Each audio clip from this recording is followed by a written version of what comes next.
Amen. Seigneur Dieu Tout-Puissant, tu connais mon cœur, Seigneur. Tu connais le désir, ma volonté, Seigneur. Je te loue, je te bénis et je te rends grâce, Père très saint, parce que je sais, ô Dieu Tout-Puissant, que tout concourt au bien de celui qui aime Dieu. Et ce soir, la parole que tu as mise sur mon cœur est pour un but. Tu dis dans ta parole qu'elle ne revient pas à toi sans avoir accompli son effet. Alors, ô Dieu Tout-Puissant, par la puissance de ta parole, toi-même accomplis, Seigneur, l'œuvre bonne que tu veux accomplir en chaque servante, en chaque serviteur, en chaque disciple de Jésus-Christ que tu es en train de préparer à l'instant même, Seigneur, afin, grand Dieu, que dans les temps qui vont suivre, Seigneur, ta gloire soit manifeste. Seigneur, je crois, ô Dieu, que tu es fidèle, que tu es bon. Je crois, Seigneur, que tu ne nous envoies pas dans le camp de l'ennemi pour être détruits, mais tu nous envoies, Seigneur, afin de manifester la victoire que tu as déjà reçue sur la croix pour nous, Seigneur. Je te remercie, grand Dieu, grand roi, pour ce que tu fais dans nos vies. À toi l'honneur, à toi la puissance et à toi la gloire pour les siècles des siècles. Amen. Amen. Gloire à Dieu. Notre Dieu est bon et notre Dieu est fidèle. Amen. Je disais au Seigneur que lui, il sait précisément ce qu'il fait. Il sait précisément ce qu'il veut donner à son peuple. Alors, ce soir, je suis heureuse de pouvoir vous partager la parole. Ce n'était pas moi qui devais vous apporter le message ce soir, mais nous prions pour la sœur qui n'a pas pu être disponible et nous demandons à Dieu de relever son corps afin que la gloire du Seigneur se manifeste encore dans sa vie et vous entendrez son message prochainement. Amen. Gloire à Dieu. Alors, ce soir, bien-aimés dans le Seigneur, je vais vous parler d'un message que Dieu a mis sur mon cœur alors que justement la sœur me faisait savoir qu'elle ne pourrait pas apporter le message mardi et mercredi. Je disais à Dieu, Seigneur, mais qu'est-ce que tu veux dire à ton peuple?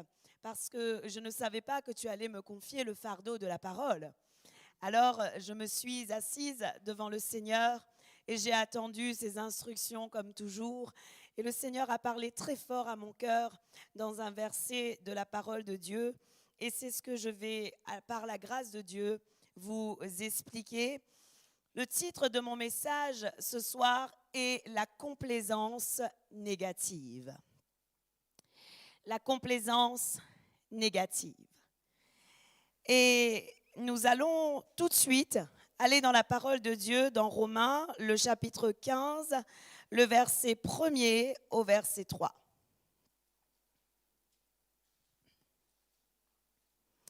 La parole de Dieu nous dit, « Nous qui sommes forts, nous devons supporter les faiblesses de ceux qui ne le sont pas et ne pas nous complaire en nous-mêmes. Que chacun de nous complaise au prochain pour ce qui est bien en vue de l'édification. Car Christ ne s'est pas complu en lui-même, mais selon qu'il est écrit, les outrages de ceux qui t'insultent sont tombés sur nous. » Amen. Bien-aimés dans le Seigneur, Romains, le chapitre 15, le verset 1 à 3, nous parle 3 fois de la complaisance. Et par 2 fois, il utilise et il parle du même type de complaisance. Et une fois, il parle d'un autre type de complaisance. Et c'est ce que je vais vous montrer. La parole de Dieu nous dit dans Romains 15, le verset 1er, elle nous donne comme recommandation de ne pas nous complaire en nous-mêmes. Et dans le verset 2, la parole de Dieu nous donne cette recommandation en disant maintenant, que chacun complaise au prochain de ce qui est bien en vue de l'édification. Et dans le verset 3, la parole de Dieu nous donne l'exemple de Jésus-Christ qui ne s'est pas complu en lui-même, mais qui a considéré les autres. Bien-aimés dans le Seigneur, la complaisance, selon la définition qu'on pourrait trouver dans un dictionnaire, s'entend de deux manières.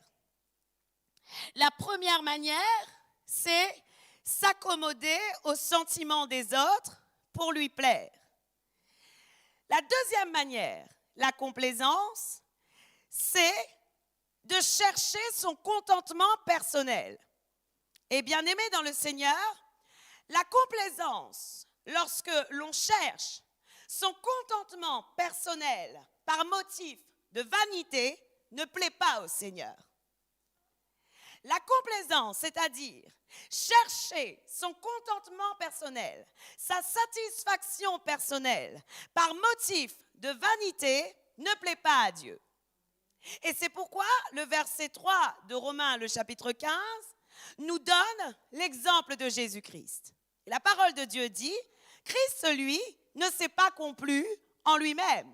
Autrement dit, il a considéré les autres. Il nous a considérés. Amen. Gloire à Dieu. Et bien aimés dans le Seigneur, la parole de Dieu nous montre quelque chose. Lorsque nous étudions la parole de Dieu dans Romains le chapitre 14, dans Romains le chapitre 15 ou encore dans 1 Corinthiens le chapitre 8 ou 1 Corinthiens le chapitre 9, nous pouvons voir différents types de complaisance qui ont été définis et, on va dire, argumentés par l'apôtre Paul. Et bien aimé dans le Seigneur, après avoir analysé ces passages, j'en ai déduit que la parole de Dieu nous montre que la complaisance en nous-mêmes, c'est-à-dire chercher son autosatisfaction personnelle, est désapprouvée par Dieu. Et lorsque nous agissons de cette manière, nous contribuons à la destruction de l'œuvre de Dieu. Mais à contrario, lorsque nous cherchons le bien-être des autres en vue de l'édification de leur vie, nous contribuons à la progression du royaume des cieux. Amen. Et c'est ce que Dieu veut que l'on puisse comprendre. Dieu veut que nous soyons des pierres vivantes qui soyons capables d'édifier les autres. Amen. Et de contribuer à la construction de l'édifice de Dieu. Amen. Autrement dit, bien-aimés dans le Seigneur, comme Jésus-Christ, toutes les fois où nous décidons de nous sacrifier pour aider les autres, dans ce qui est bien en vue de leur croissance, nous contribuons à l'édification du royaume de Dieu. La parole de Dieu nous dit dans Romains, le chapitre 14, le verset 15 à 23. L'apôtre Paul parle d'un exemple en ce qui concerne la nourriture. Il dit, mais si pour un aliment, ton frère est attristé, tu ne marches plus selon l'amour. Ne cause pas par ton aliment la perte de celui pour lequel Christ est mort. Dis-le après moi. Ne cause pas par ton aliment la perte de celui pour lequel Christ est mort. Et la parole de Dieu nous dit dans les versets suivants que votre privilège ne soit pas un sujet de calomnie. Continuons encore dans ce passage. Il dit car le royaume de Dieu, ce n'est pas le manger et le boire, mais la justice, la paix, la joie par le Saint-Esprit. Et la parole de Dieu dit encore, celui qui sert Christ de cette manière est agréable à Dieu et approuvé des hommes. Ainsi donc, recherchons ce qui contribue à la paix et à l'édification mutuelle. Pour un aliment, ne détruis pas l'œuvre de Dieu. À la vérité, toutes choses sont pures, mais il est mal à l'homme, quand il mange, de devenir une pierre d'achoppement. Amen. Il est bien de ne pas manger de viande, de ne pas boire de vin et de s'abstenir de ce qui est peut-être pour ton frère une occasion de chute, de scandale ou de faiblesse. Cette foi que tu as, garde-la pour toi devant Dieu. Heureux celui qui ne se condamne pas lui-même dans ce qu'il approuve, mais celui qui a des doutes au sujet de ce qu'il mange est condamné, parce qu'il n'agit pas par conviction. Tout ce qui n'est pas le produit d'une conviction est péché. Amen. Bien-aimés dans le Seigneur, j'aimerais revenir sur le verset 16 de Romains, le chapitre 14. L'apôtre Paul dit que votre privilège ne soit pas un sujet de calomnie. Alors on pourrait se demander, mais quel est le privilège que je peux avoir?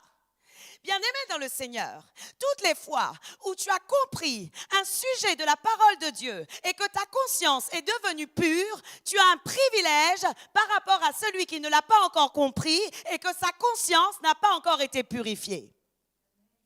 Et bien-aimé dans le Seigneur, l'apôtre Paul dit, cependant, tout ce que tu as eu comme connaissance, tout ce que tu as compris, tout ce que tu as reçu dans ta conscience qu'il a purifié, ne doit pas devenir une pierre d'achoppement pour les autres. Et bien-aimé dans le Seigneur, le problème aujourd'hui, lorsqu'on regarde le corps de Christ, nous voyons que notre connaissance a pris le dessus sur notre amour. Et c'est ce que le Seigneur m'a dit lorsque j'étais en train de lire 1 Corinthiens 8, le verset 1er.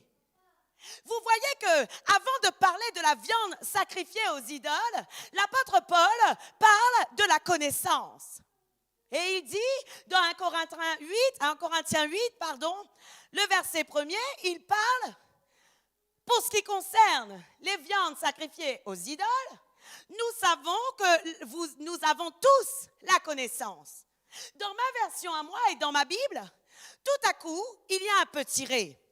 Comme si, bien-aimé dans le Seigneur, l'apôtre Paul voulait faire un arrêt sur la connaissance que les Corinthiens pouvaient avoir de la viande sacrifiée aux idoles. Et qu'est-ce que l'apôtre Paul dit? Il dit, la connaissance enfle, mais la charité édifie. Et lorsque je regardais ce verset, je disais au Seigneur, mais quel rapport il y a entre la viande sacrifiée et ce que tu es en train de dire? Est-ce que l'apôtre Paul est en train de dire, la connaissance enfle, mais l'amour édifie? Le Seigneur m'a dit, aujourd'hui, dans l'Église de Jésus-Christ, dans le peuple de Dieu, les personnes parlent trop et mettent trop en avance leur connaissance et par arrogance, ils font tomber le peuple de Dieu parce que certains ont la conscience qui est encore impure. Et bien aimé dans le Seigneur, lorsque Paul parle de la viande sacrifiée aux idoles, il dit que notre connaissance ne doit pas devenir un sujet d'achoppement pour ceux qui n'ont pas encore compris que tout est pur et qu'il n'y a rien de pur dans ce que l'on va manger, si ce n'est qu'en rendant grâce à Dieu. Amen. Ce que le Seigneur m'a fait prendre conscience, bien-aimé dans le Seigneur, et que parfois nous préférons élever notre connaissance au profit de l'amour. Nous avons envie de montrer que nous avons raison. Dans tous les sujets, dans tous les domaines, nous avons toujours envie de montrer « j'ai raison et je dois avoir raison ». Parfois, quelqu'un vient te voir pour pouvoir parler, par exemple, de la viande de porc. Et une personne à la conscience impure pourrait dire que la viande de porc n'est pas bonne et qu'elle décide de ne pas en manger. Et parfois, nous, à cause de notre connaissance, qui devient de l'arrogance, nous disons bien entendu que tu peux manger.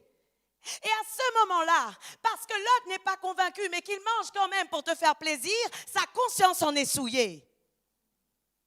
Bien-aimés dans le Seigneur, nous ne sommes pas là pour élever notre connaissance au profit de l'amour. Et c'est ce que le Seigneur veut nous dire dans Romains le chapitre 14. Dieu dit que ta connaissance ne devienne pas une pierre d'achoppement pour les autres. Bien-aimés dans le Seigneur, j'ai toujours refusé de boire de l'alcool. Et je vais vous dire pourquoi je ne bois pas. Depuis que j'ai connu Jésus-Christ comme Seigneur et Sauveur personnel, j'ai refusé de boire de l'alcool. Et j'ai dit, Seigneur, je ne boirai pas parce que si demain je bois un petit peu de vin, le peuple qui n'est pas encore purifié dans sa conscience dira que le chrétien peut boire. Et alors celui qui n'est pas sevré tombera dans l'alcool.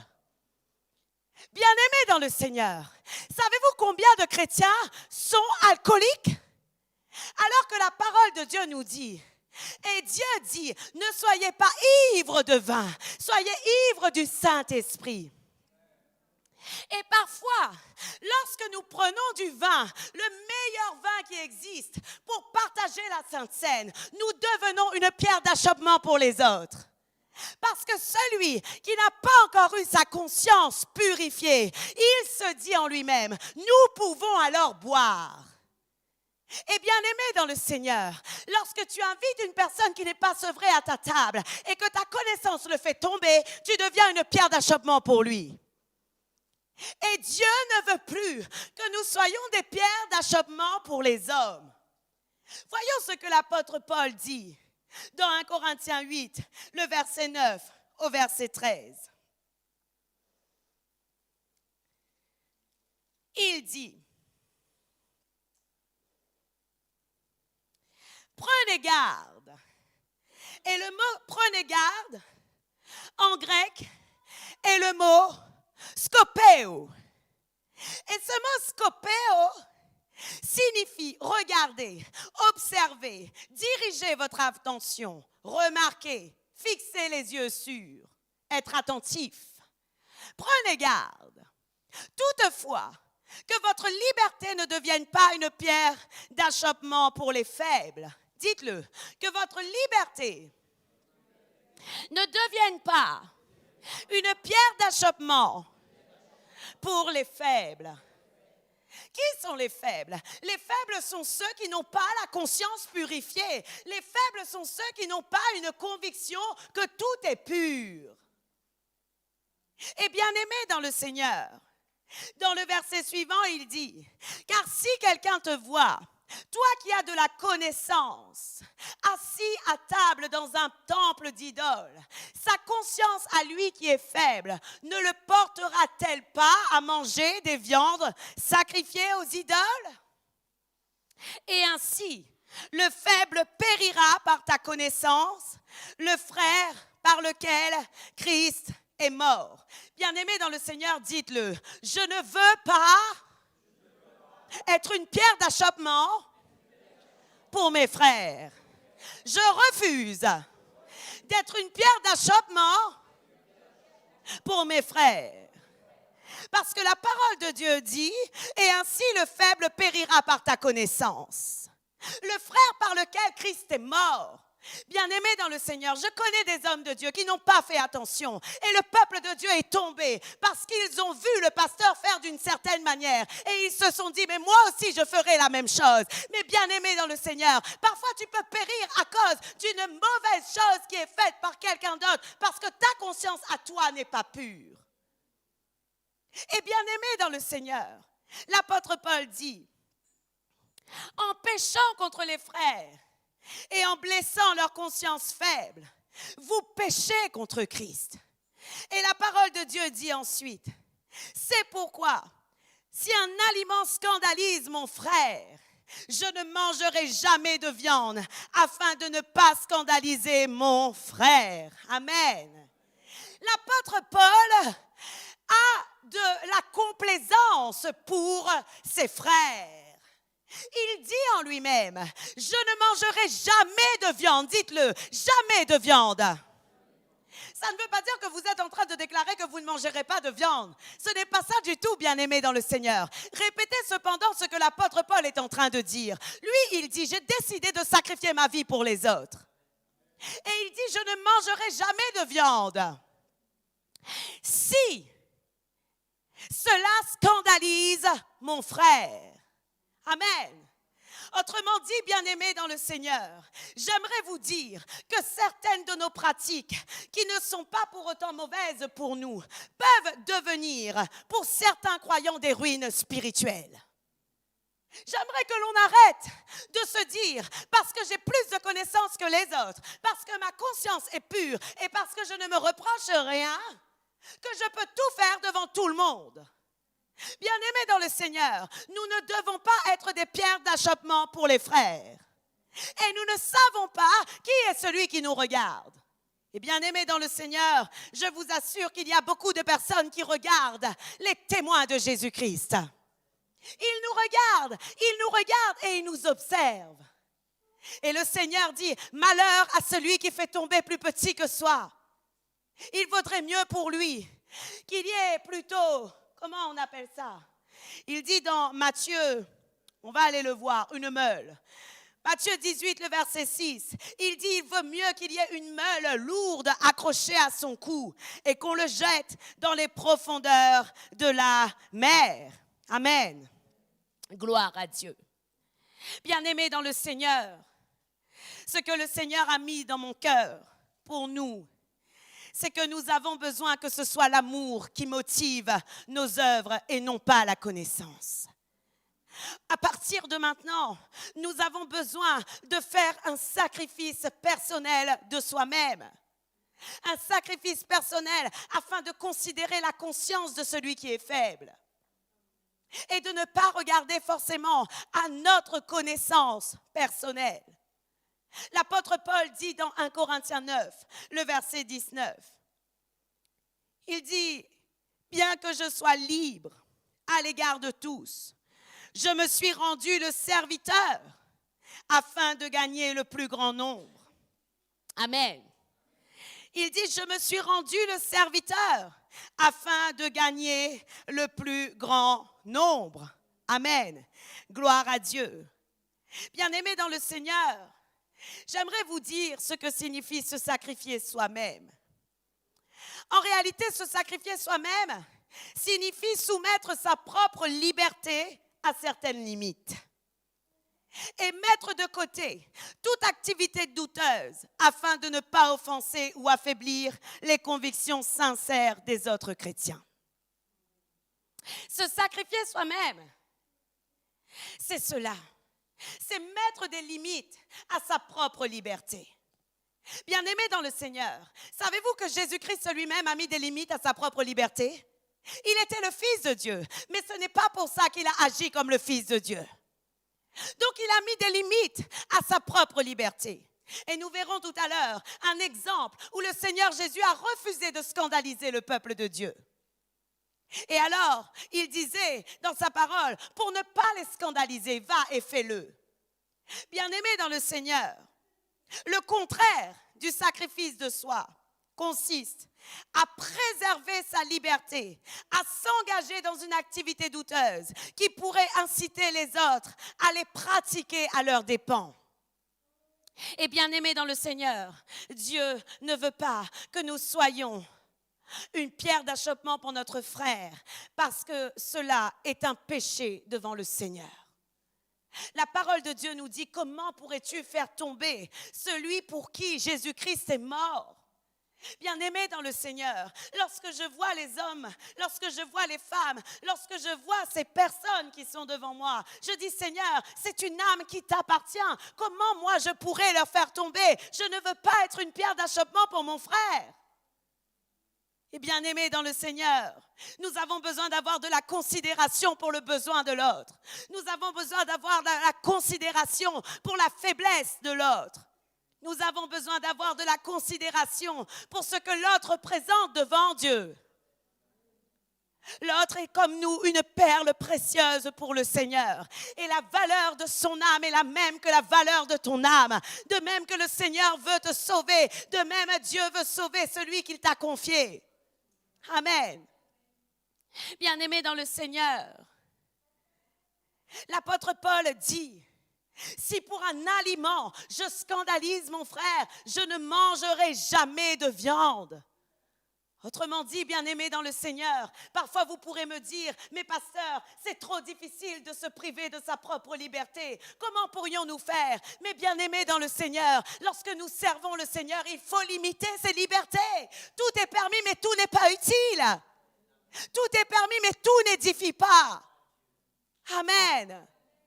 Et Dieu nous demande de considérer comment Jésus-Christ lui-même a vécu. Voyons l'exemple de Jésus. qui a considéré la conviction des autres durant sa vie sur terre. La parole de Dieu dit, dans Matthieu 17, le verset 24 au verset 26.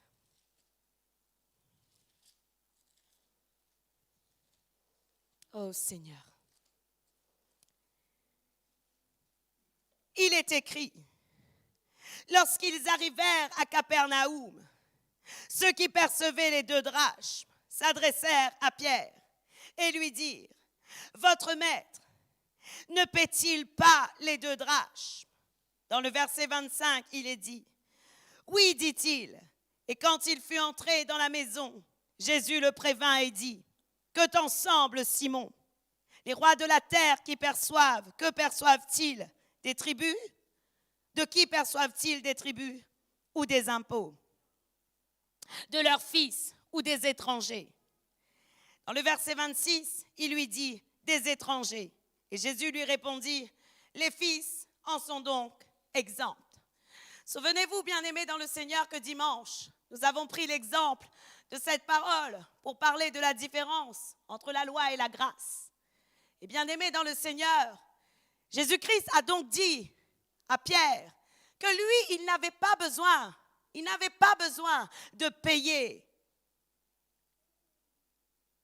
ce qu'ils étaient en train de demander. Et bien-aimés dans le Seigneur, la parole de Dieu nous montre cependant que le Seigneur Jésus n'a pas regardé à sa position. Jésus-Christ n'a pas regardé à son rang. Il était le Fils de Dieu et il pouvait dire, moi je ne vous paie pas, je suis supérieur à vous et je connais mieux que vous ce que Dieu attend de vous. Mais bien-aimés dans le Seigneur, ce n'est pas ce qu'il a fait. La parole de Dieu nous dit dans le verset 27, voici ce que le Seigneur a fait. Il a dit, mais pour ne pas les scandaliser, répétez après moi, pour ne pas les scandaliser, va à la mer, jette l'hameçon et tire le premier poisson qui viendra. Ouvre-lui la bouche et tu trouveras un statère. Prends-le, donne-le leur pour moi et pour toi. Amen. Gloire à Dieu. Jésus aurait pu dire, moi je ne vous donne rien, je ne vous dois rien, je suis le Fils de Dieu. Mais le Seigneur n'a pas considéré à cela. Il a dit non, pour ne pas les scandaliser. Amen. Dans d'autres versions, on dirait pour ne pas semer le trouble dans leur vie.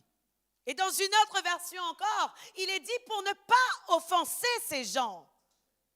Va à la mer et mon Père fera un miracle et tu recevras un statère. Bien-aimés dans le Seigneur, nous ne devons plus scandaliser le peuple de Dieu. Et c'est ce que le Seigneur nous dit. Parce que dans les derniers temps, le Seigneur Jésus a dit, il y aura beaucoup de scandales, mais malheur par qui? Bien-aimés dans le Seigneur, l'Église de Jésus-Christ doit être épargnée des scandales. Nous ne devons pas être une pierre d'achoppement pour les autres. Et voilà pourquoi nous avons besoin de prendre exemple avec Jésus-Christ. Jésus-Christ ne voulait pas scandaliser ces Juifs. Et je crois, bien-aimés dans le Seigneur, que si Jésus ne voulait pas, ce n'est pas dit dans la parole de Dieu, c'est mon interprétation personnelle. Mais je dirais comme Paul, et je crois avoir le Saint-Esprit. Mon interprétation personnelle de cette parole est qu'en réalité, le Seigneur, c'est Dieu qui avait mis la loi en place. Et avant la mort et la résurrection de Jésus-Christ, le peuple de Dieu était toujours sous la loi. Vrai ou faux? Il a fallu que ce soit dans le corps de Jésus-Christ que l'on passe par la grâce. Parce que le corps est devenu le temple du Seigneur. Et c'est à ce moment-là que nous avons changé d'alliance. Et alors, qu'est-ce qui s'est passé? Jésus ne voulait pas les scandaliser parce que c'était bon ce qu'ils étaient en train de dire. Ce n'était cependant pas parfait. C'était bon, mais ce n'était pas parfait. Et bien aimés dans le Seigneur, parce que c'était bon, Jésus ne les a pas contredits. Et je crois, bien aimés dans le Seigneur, que Jésus savait que peut-être qu'aujourd'hui ils ne croiraient pas, mais qu'à un autre moment ils allaient croire en Jésus-Christ qui était le Fils de Dieu et alors passer de la loi à la grâce. Donc Jésus ne voulait pas fermer la possibilité pour eux de passer de la loi à la grâce. Et voilà pourquoi, bien-aimés dans le Seigneur, Jésus a dit, pour ne pas les offenser, pour ne pas les scandaliser, bien-aimés dans le Seigneur, nous devons chercher absolument à ce que le peuple de Dieu s'approche de Jésus et non pas à ce qu'il s'en éloigne. La parole de Dieu nous dit, dans Romains le chapitre 14, le verset 1er, il est écrit, faites accueil à celui qui est faible dans la foi et ne discutez pas les opinions. Et j'aimerais que l'on répète cette phrase. Et dites-moi avant, je n'ai pas besoin d'avoir absolument raison. À la fin d'une conversation, souvent on aime bien avoir raison. Et lorsque la conversation est terminée, nous sommes là, ah, Madjaï. Bien-aimés dans le Seigneur, ce n'est pas ce que Dieu attend de nous. La parole de Dieu dit dans Romains 14, le verset 1er, faites accueil à celui qui est faible dans la foi et ne discutez pas les opinions. L'apôtre Paul, il disait dans 1 Corinthiens 9, avec les Juifs, je me fais juif. Je me fais tout à tous afin de gagner le plus grand nombre. Cela ne veut pas dire que vous devez les laisser dans l'erreur, pas du tout. Mais l'apôtre Paul prenait le temps d'investir dans leur vie à mesure qu'ils étaient capables de comprendre. Il ne venait pas pour les obliger, les forcer et les mettre un joug sur leurs épaules. Mais il venait pour les libérer. Et puisqu'il venait pour les libérer, il fallait absolument que l'apôtre Paul utilise la douceur de la parole. Il fallait absolument que l'apôtre Paul utilise la patience. Il fallait absolument que l'apôtre Paul prenne le temps d'entendre leur avis pour pouvoir les conduire au fur et à mesure vers la vérité en Jésus-Christ.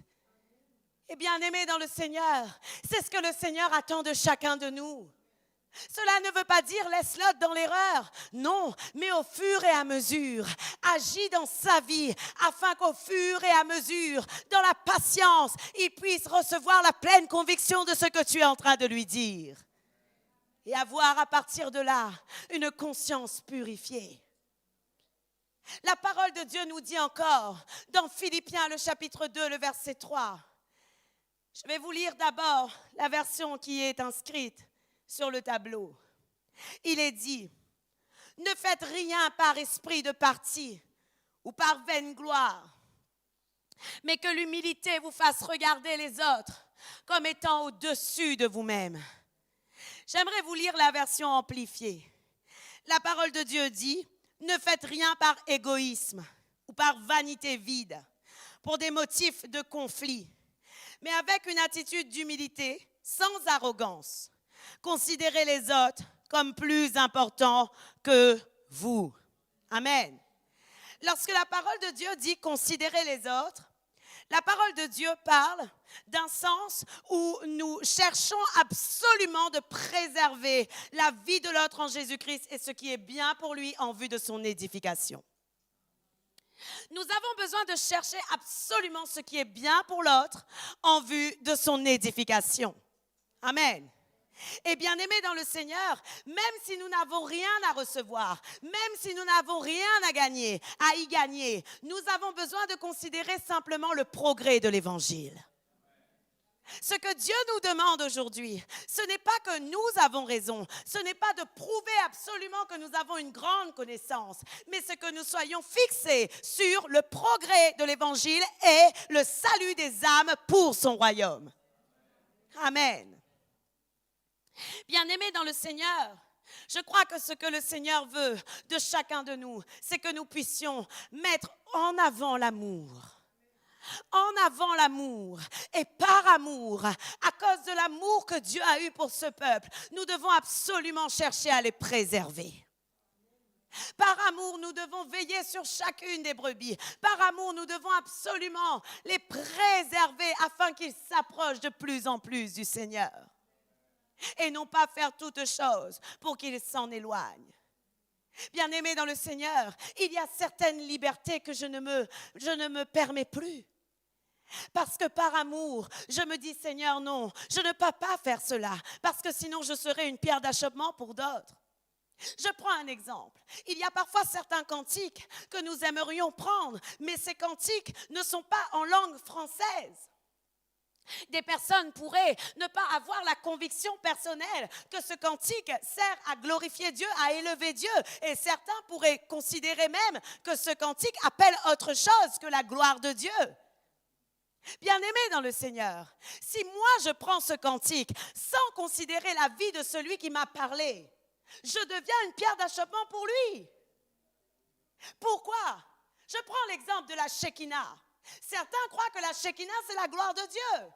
D'autres pensent, et les Juifs pensent, que la Shekinah est un esprit impur. Si maintenant quelqu'un vient me dire, cela me dérange parce que je crois que c'est un esprit impur, alors cela me gêne, que dois-je faire? Est-ce que je dois continuer à chanter la Shekinah parce que moi j'ai compris que c'est pour la gloire de Dieu? Non. Par amour pour lui, par amour pour l'œuvre de Dieu, et parce que je sais que sa conscience serait accusée, je dois impérativement ne plus prendre ce chant. Et bien aimé dans le Seigneur, c'est cela, se priver de certaines libertés. Nous avons besoin de nous priver de certaines de nos libertés. Bien aimé dans le Seigneur, c'est ce que Dieu nous demande. Notre connaissance de toutes choses ne doit pas devenir une pierre d'achoppement pour les plus faibles. J'aimerais vous donner pour finir un exemple de l'amour certain du Seigneur, de l'amour certain et de personnes extraordinaires de la parole de Dieu. Cet exemple bien-aimé dans le Seigneur, c'était ces hommes que vous connaissez qui avaient porté le paralytique devant le Seigneur Jésus-Christ, qui se trouve dans Luc 5, le verset 17 à 20. Et je veux conclure avec cela parce que je crois vraiment que c'est dans cette attitude de cœur que Dieu nous demande d'œuvrer pour son royaume. C'est dans l'attitude de cœur qu'avaient ces 4 hommes qui portaient le paralytique que Dieu nous demande d'œuvrer pour le royaume des cieux à présent. Luc le chapitre 5, verset 17 à 20. Lisons cela. La parole de Dieu dit, « Un jour Jésus enseignait. Des pharisiens et des docteurs de la loi étaient là, assis, venus de tous les villages de la Galilée, de la Judée et de Jérusalem. Et la puissance du Seigneur se manifestait par des guérisons. Et voici des gens, portant sur un lit un homme qui était paralytique, cherchaient à le faire entrer et à le placer sous ses regards. Comme ils ne savaient pas par où l'introduire, à cause de la foule, ils montèrent sur le toit et ils le descendirent par une ouverture avec son lit au milieu de l'assemblée devant Jésus. Voyant leur foi, Jésus dit, « Homme, tes péchés te sont pardonnés. » Oh, bien-aimé dans le Seigneur, excusez-moi, je prends ma Bible car je n'ai pas écrit les versets suivants, mais ils sont tout aussi importants. Et dans les versets suivants, la parole de Dieu nous dit, les scribes et les pharisiens se mirent à raisonner et à dire, qui est celui qui profère des blasphèmes? Qui peut pardonner les péchés si ce n'est Dieu seul? Dans le verset 22, il est dit, Jésus connaissait leurs pensées, prit la parole et leur dit, quelles pensées avez-vous dans vos cœurs? Et dans le verset 23, Jésus pose une question absolument magnifique. Lequel est le plus aisé de dire, tes péchés te sont pardonnés, ou de dire, lève-toi et marche? Lequel est le plus facile? Tes péchés te sont pardonnés ou lève-toi et marche? Je vous expliquerai cela plus tard. Reprenons, bien-aimés dans le Seigneur, le verset 17 de Luc 5.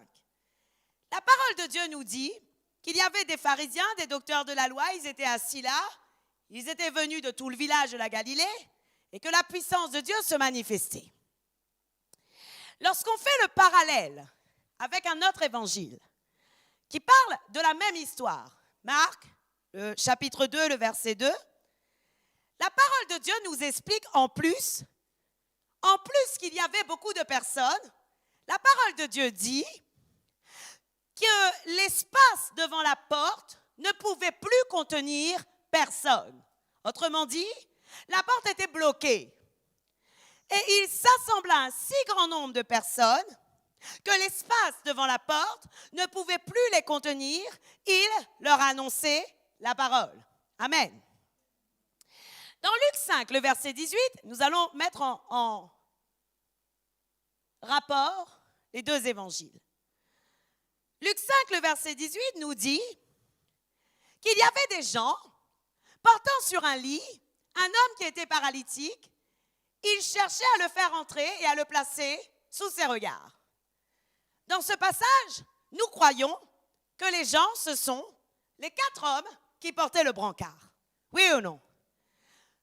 Vous connaissez cette histoire. Donc pour vous, les gens, ce sont les 4 hommes qui portaient le brancard. Mais lorsqu'on regarde Marc, le chapitre 2, le verset 3, on apprend quelque chose de nouveau. La parole de Dieu nous dit, des gens vinrent à lui, amenant un paralytique porté par 4 hommes. Je vais mieux vous expliquer l'histoire. Dans Marc 2, le verset 3, il nous dit, il y avait des gens qui vinrent à lui, amenant un paralytique porté par 4 hommes. Donc, cette histoire dit en réalité qu'il y avait des gens plus 4 hommes et le paralytique. Voilà comment s'est passée cette histoire. Jésus était là, assis à un endroit, et il était en train d'enseigner et la puissance de Dieu se manifestait. La porte était bloquée. Ces 4 hommes portaient le paralytique. Et ils se disaient en eux-mêmes, il faut qu'on le sauve, il faut qu'il soit guéri. Et ils se disaient, où allons-nous trouver Jésus, celui qui fait des miracles? Et il y a des gens qui étaient là et qui ont dit, nous on sait où est Jésus, viens on t'emmène. Bien-aimés dans le Seigneur, Jésus-Christ s'est servi de plus que 4 hommes pour sauver ce paralytique. Il y avait des gens pour montrer la voie. Amen. Et bien-aimés dans le Seigneur, dis-le, l'œuvre de Dieu c'est un travail d'équipe. Oui, l'œuvre de Dieu est un travail d'équipe. Et alors, qu'est-ce qui s'est passé? Ces gens ont montré là où était Jésus. Ensuite, eux, on n'en parle plus. Par la suite, la parole de Dieu nous dit que les 4 hommes qui portaient le paralytique ont trouvé un moyen de faire entrer le paralytique vers Jésus. Bien-aimés dans le Seigneur, ce que je crois, c'est que les gens n'avaient aucune relation personnelle avec le paralytique. Mais les 4 hommes qui portaient le brancard du paralytique avaient une relation personnelle avec ce paralytique. Ils étaient son ami. Et pourquoi je vous dis qu'ils étaient son ami? Parce que ces 4 hommes, les seuls 4 hommes qui l'aimaient vraiment, ont cherché un moyen absolu de l'amener vers Jésus. Bien-aimés dans le Seigneur, l'attitude de cœur que nous devons avoir lorsque nous servons Dieu, c'est de le servir pour toutes les causes comme si c'était notre propre cause à nous que nous cherchons à sauver. Et c'est par amour que ces 4 hommes l'ont fait. Bien-aimés dans le Seigneur, chacun de nous ici présent, si Jésus était dans la salle, vraiment physiquement au temps de Jésus, et qu'il y avait la foule devant cette porte et que nous amenions un paralytique dont nous ne connaissions pas la vie, chacun de nous aurions dit, nous avons essayé, mais bon, tu vois, il y a trop de gens. Mais nous avons essayé par contre. Bon, écoute, reste devant la porte et peut-être que s'il sort, il te verra et il viendra pour te guérir. Vrai ou faux? Dans des choses naturelles, nous serions de ceux qui diront, écoute, reste devant la porte et avec un peu de grâce, le Seigneur viendra te toucher. Mais ce n'est pas ce que ces 4 hommes ont fait. Ces 4 hommes aimaient tellement ce paralytique qu'ils se sont dit, on va aller absolument faire descendre ce paralytique vers Jésus afin que Jésus le guérisse. Parce qu'ils savaient que Jésus avait la grâce avec lui. Bien-aimés dans le Seigneur, ce qui est le plus merveilleux, c'est que lorsque le Seigneur Jésus voit cet homme paralytique, il ne le condamne pas. Et ça aussi, c'est une attitude de cœur que nous avons besoin d'avoir. Vous voyez, bien-aimés, pourquoi Jésus a dit à cet homme, tes péchés te sont pardonnés, plutôt que prends ton lit, lève-toi et marche. Parce qu'au temps de la loi, lorsqu'un homme était extropié, lorsqu'un homme avait une maladie, lorsqu'il avait une paralysie quelconque, on disait qu'il avait péché. Bien-aimés dans le Seigneur, n'est-il pas vrai que lorsqu'il y avait l'aveugle, les disciples ont dit à Jésus, pour quelle raison il est aveugle? Est-ce à cause de sa faute ou est-ce à cause de la faute de ses parents? Et Jésus a dit, non, ce n'est ni par sa faute, ni à cause de la faute de ses parents, mais c'est pour montrer la gloire de Dieu. Pourquoi je vous dis cela, bien-aimés? Parce que bien souvent, nous avons l'attitude de la loi dans notre cœur. L'attitude de la loi accuse, l'attitude de la loi condamne. Et ces hommes, ils se disaient en eux-mêmes, pourquoi dit-il, tes péchés te sont pardonnés? Parce que bien-aimés dans le Seigneur, ils savaient que seule la rémission de Dieu pouvait permettre à ce qu'il y ait une guérison miraculeuse. Et bien-aimé dans le Seigneur, si Jésus a dit à cet homme, tes péchés te sont pardonnés, c'est parce qu'il a libéré la grâce sur la vie de cet homme. Et cet homme a pris dans sa conscience qu'il était pur, qu'il était pardonné. C'est alors qu'il a eu le courage et la force de se lever et de marcher. Parce que rien ne le condamnait plus. Et bien-aimé dans le Seigneur, notre attitude de cœur, nous devons avoir l'attitude de cœur, l'attitude d'amour. Comme Dieu veut que l'on ait, comme ces 4 hommes qui portaient le paralytique jusqu'au-dessus du toit. Et bien aimé dans le Seigneur, porter un paralytique jusqu'au-dessus du toit veut dire élever jusqu'à pouvoir toucher Dieu. Et nous avons besoin dans nos attitudes de prière, dans nos attitudes d'intercession, dans nos aptitudes d'œuvre dans la vie des autres, de porter les hommes jusqu'à devant Dieu afin que jamais ils ne s'en éloignent. C'est ce que Dieu veut pour chacun de nous. Non pas que nous soyons des pierres d'achoppement, mais que nous soyons des pierres vivantes pour nous édifier tous ensemble. Et ce que le Seigneur me disait, c'était que votre connaissance ne soit pas une pierre d'achoppement pour les autres, mais que vous soyez réellement dans l'amour. Parce que trop souvent, notre connaissance et notre arrogance pour montrer que nous savons a fait tomber bien des frères qui étaient pourtant amoureux du Seigneur, mais qui n'ont pas réussi à tenir à cause d'un homme qui lui a montré une autre attitude différente, alors que Dieu n'avait pas terminé le travail qu'il devait faire dans sa vie pour le sanctifier et pour lui donner une conscience pure. Il est tombé avant même que le Christ puisse se glorifier dans sa vie. Bien-aimés dans le Seigneur, soyons des pierres vivantes et non pas des pierres d'achoppement. Que Dieu vous bénisse abondamment et je prie que vous puissiez décider réellement d'être une pierre vivante pour édifier le peuple de Dieu. J'aimerais, bien-aimés dans le Seigneur, que l'on se mette debout et que l'on prie et que l'on dise à Dieu, Seigneur, réellement, épargne-moi d'être une pierre d'achoppement pour les autres. Je veux vivre dans une autre dimension de toi, dans une autre dimension de ce que j'ai eu l'habitude de faire, Seigneur, afin